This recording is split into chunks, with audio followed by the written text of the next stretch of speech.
ओला dock YouTube channel को subscribe करें और बेल आइकॉन को दबाना मत भूलें। अस्सलाम वालेकुम, मेरा नाम डॉक्टर मोहम्मद यासिर मुख्तार है। मैं कंसल्टेंट न्यूरोसर्जन हूँ फैसल हॉस्पिटल फैसल टाउन में। आज मैं एक बहुत ही इंटरेस्टिंग टॉपिक पे बात करना चाहूँगा। कुछ लोगों को कलाई में दर्द होता है, स्पेशली ख़वातीन में जो कलाई का दर्द रहता है उस पर आज हम बात करेंगे। ख़वातीन में ये बहुत कॉमन है। इसके अलावा जो लोग हैवी वेट होते हैं, ओबेसिटी में ये बहुत कॉमन है। इसके अलावा प्रेगनेंसी में ये बहुत ज़्यादा हमें देखा जाता है कि प्रेगनेंसी में कॉमन होता है।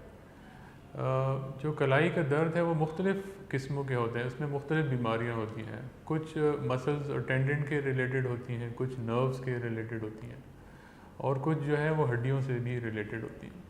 जो सबसे कॉमन कलाई का दर्द अगर हम इसको कैटेगराइज करें तो सबसे कॉमन जो है वो कार्पल टनल सिंड्रोम के नाम से हमारे पास हमें देखा गया है कि क्लिनिक पे पेशेंट आते हैं। पाकिस्तान के टॉप डॉक्टर्स के साथ अपॉइंटमेंट बुक करें, वो भी पेशेंट फीडबैक देखते हुए।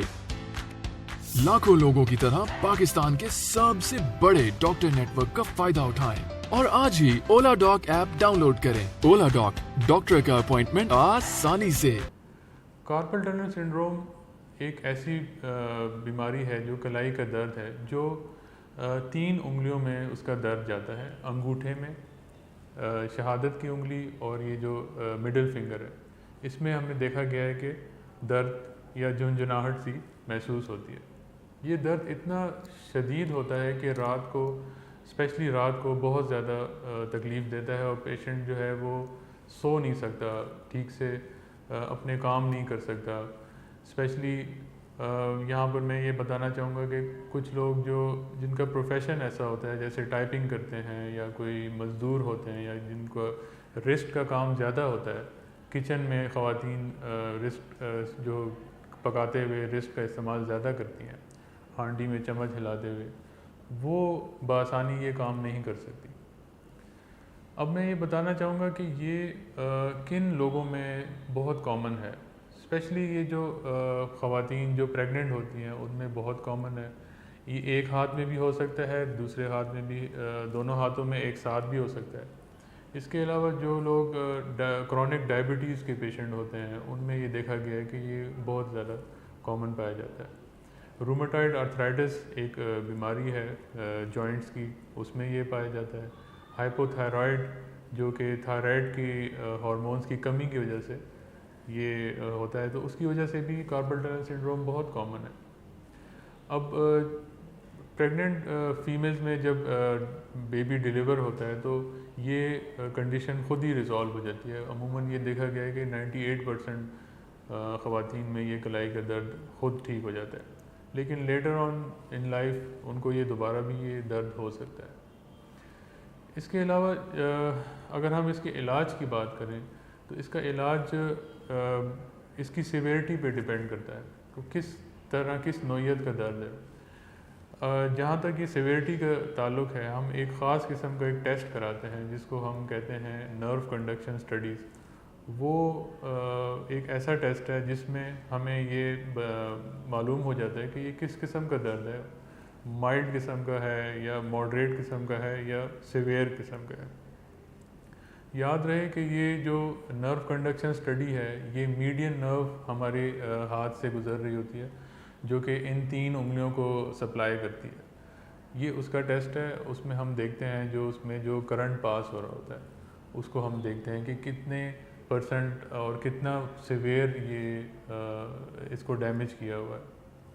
हमारी कलाई में एक बैंड नुमा एक लिगामेंट होता है जिसको हम ट्रांसवर्स कार्पल लिगामेंट कहते हैं।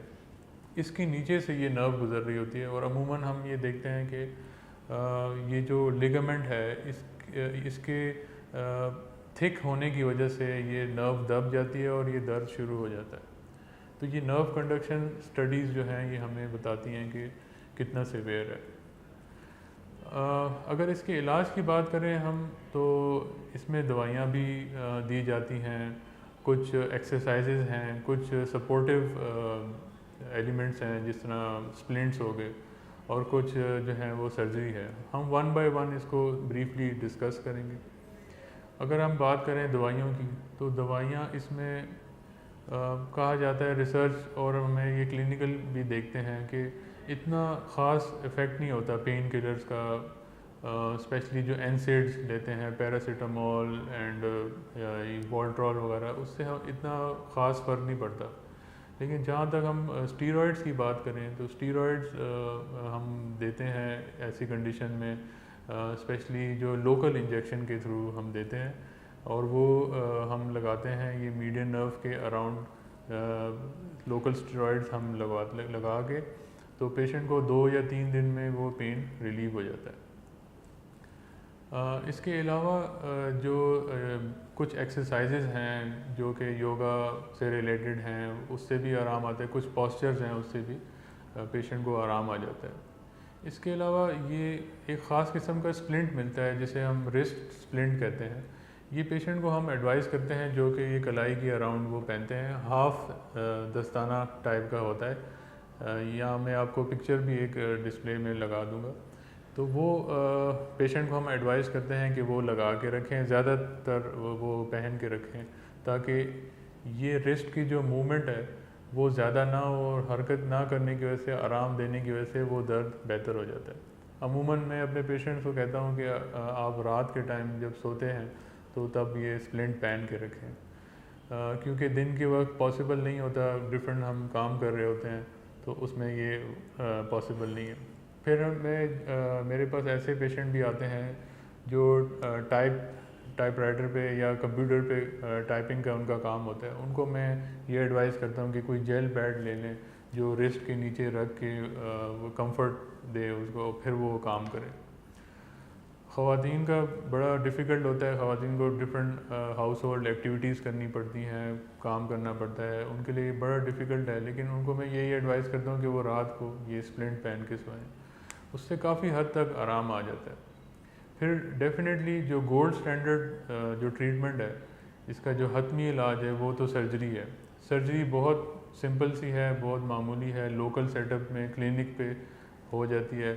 हम करते ये हैं कि जो ये कार्पल लिगामेंट, जो ट्रांसवर्स कार्पल लिगामेंट है, इस बैंड को हम काट देते हैं, और उसके नीचे जो नर्व गुजर रही होती है वो फ्री हो जाती है। उससे पेशेंट को जो है पेन बिल्कुल ही ख़त्म हो जाता है। अगर आप मुझसे रब्ता करना चाहते हैं तो ओला डॉग की हेल्पलाइन से रब्ता करें, और फैसल हॉस्पिटल की हेल्पलाइन से भी आप रब्ता कर सकते हैं। बहुत शुक्रिया।